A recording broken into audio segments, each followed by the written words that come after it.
of incident. Is the first time in your constituency? First time in I feel in Goa state. After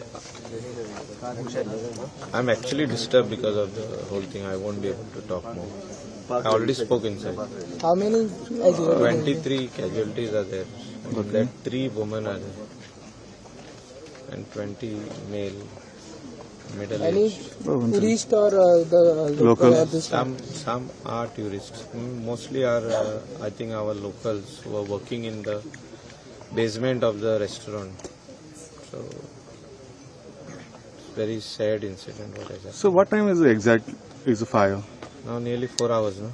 Okay, 4 hours. Any eyewitnesses we have seen? Yeah, the same lady who ran out, and there were more tourists who ran out for the shelter. Means they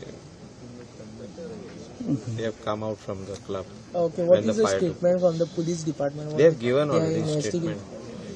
statement. They have already given. We'll have to take safety audit of all the other clubs in the state of Goa, which is very, very important. So now situation was? See, it is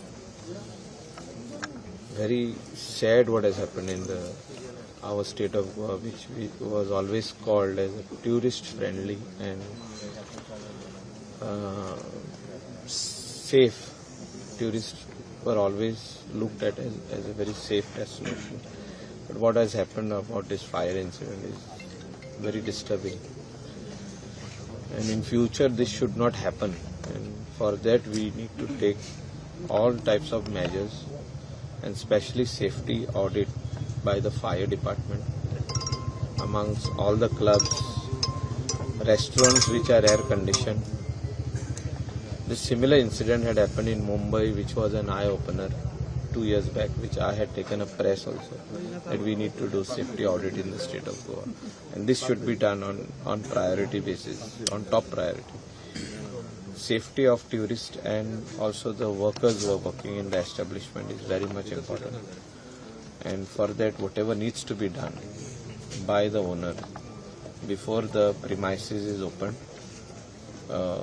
blueprint which is stamped by the fire department should be there in place, and all those things should be fire hydrants, fire extinguishers, sprinklers, underground sump of nearly 1 lakh liter capacity water should be made available on the ground. If any injury is there, some people? No injury. This is mostly suffocation which has happened, where the people ran in the basement and they got suffocated over there.